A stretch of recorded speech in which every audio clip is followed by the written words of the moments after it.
Hi అండి. నమస్తే. Welcome back to Peddakka's kitchen. నేను పెద్దక్క. ఈరోజు మన రెసిపీ సవడ్ల చేపల పులుసు. ఈ చేపల పులుసులో పచ్చి మసాలా పేస్ట్ వేసి చేశానండి. బావుంటుంది. అది ఎలానో చూసేద్దాం రండి. ముందుగా చేప ముక్కలు తీసుకున్న తర్వాత కల్లుప్పు, పసుపు వేసి బాగా నీటిలో క్లీన్ చేసిన తర్వాత తర్వాత కారం, కొంచెం పసుపు, కొంచెం ఆయిలేసి పట్టించి ఒక అరగంట పక్కన పెట్టుకున్నానండి.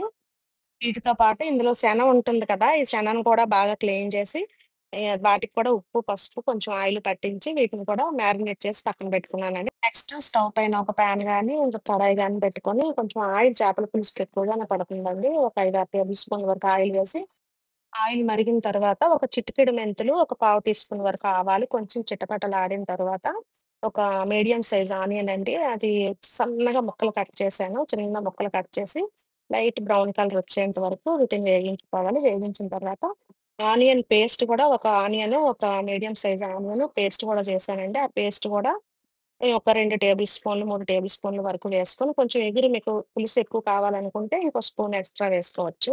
ఈ ఉల్లి ముద్ద వేగినప్పుడు కొంచెం ఉప్పు వేశారంటే కొంచెం ఫాస్ట్‌గా వేగుతుందండి. కల్లుప్పు వేసుకోండి పులుసులకి ఎప్పుడైనా టేస్ట్ బావుంటుంది. ఇది కొంచెం డార్క్ బ్రౌన్ కలర్‌లోకొచ్చేంత వరకు వేగించుకోవాలి.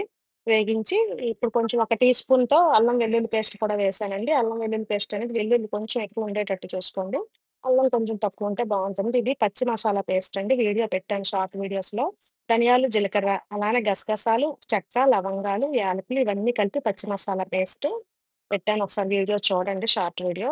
లేదంటే అలా మీరు చేసుకొని ఒక్క టీ స్పూన్‌తో ఈ పచ్చి మసాలా పేస్ట్‌ని వేశాను. వేసి ఇది కూడా వేగించిన తర్వాత ఒక 2 పచ్చిమిర్చి, కొంచెం కరివేపాకు, అలాగే టేస్ట్‌కి తగినంత సాల్ట్ కూడా వేశాను. ఓ 2, 3 టేబుల్ స్పూన్ల కారం కూడా వేసుకోవాలి. దీనికి ఆయిల్ కూడా కొంచెం ఎక్కువ పడుతుందండి. అలాగే కారం కూడా ఎక్కువ పడుతుంది. పులుపు, కారం, ఆయిల్ కరెక్ట్‌గా ఉంటేనే చేపల పులుసు అనేది చక్కగా ఉంటది.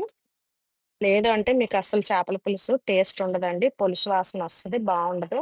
నెక్స్ట్ మనం మ్యారినేట్ చేసిన చేపలను ఒక్కొక్కటి అందులో పెట్టుకొని అన్నీ సర్దుకోవాలి. ఇలా సర్దుకున్న తర్వాత మూత పెట్టి స్టవ్‌ను మీడియం ఫ్లేమ్‌లో పెట్టి 5 మినిట్స్ ఫ్రై చేసుకోవాలి. అలా ఫ్రై అయిన తర్వాత రెండో వైపు తిప్పుకోవాలండి ఇవన్నీ. ఈ చేపలు సవడ చేపలు కదా! సవడలు కదా! వీటిని కొరమీనులని కూడా అంటున్నారు. ఆంధ్ర సైడ్ అయితే వీటిని సవడలు అని అంటారు. ఇవి కొంచెం తొందరగా ముక్క చెదిరిపోదండి. బావుంటాయి చేపలు. నెక్స్ట్ ఇలా రెండో వైపు కూడా తిప్పిన తర్వాత ఒక పెద్ద నిమ్మపండు సైజ్ అంత చింతపండు ముందుగానే నానబెట్టి పెట్టుకున్నాను. చింతపండు పులుపు తీసి అందులో వేసుకోవాలండి. ఇలా వేసి మళ్ళీ ఒకసారి అటు ఇటు తిప్పుకోవాలి చేప ముక్కల్ని. ఎవరి టేస్ట్‌ని బట్టి వాళ్ళు పులుపుని అడ్జస్ట్ చేసుకుంటూ కొంచెం పులుపు ముందుగానే చిక్కగా పోసాను కాబట్టి కొంచెం వాటర్ కూడా వేసి, ఇప్పుడు నెక్స్ట్ అందులో మనం ముందుగా ఈ చేప గుడ్లున్నాయి కదండీ! చెనను కూడా అందులో వేస్తున్నాను. ఇవి ఉడికిన తర్వాత చాలా బావుంటాయండి. ఇలా వేసిన తర్వాత మూత పెట్టి ఒక 5 మినిట్స్ తర్వాత మళ్ళీ వీటిని రెండో వైపు తిప్పుకోవాలి. పులుసు కన్సిస్టెన్సీ అనేది కరెక్ట్‌గా వచ్చేంత వరకు చేప ముక్క ఉడికేంత వరకు మనం ఇలా పులుసుని మరిగించుకోవాలండి.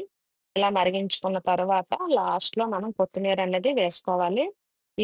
ఒక ముక్క పట్టుకొని మనం చూస్తే తెలుస్తుందండి. కొంచెం మెత్తగా అనిపించినట్లయితే మనకి చేప ముక్క ఉడికినట్లయితే పులుసు కూడా దగ్గరికి వచ్చిన తర్వాత కొంచెం లాస్ట్‌లో కొత్తిమీర వేసి మనం ఒక్కసారి ఒక 5 మినిట్స్ మళ్ళీ మూత పెట్టుకుంటే సరిపోతుందండి. మన చేపల పులుసు రెడీ అయిపోయినట్లే. కొంచెం ఆయిల్ అనేది చేపల పులుసుకి పడితేనే బావుంటుందండి.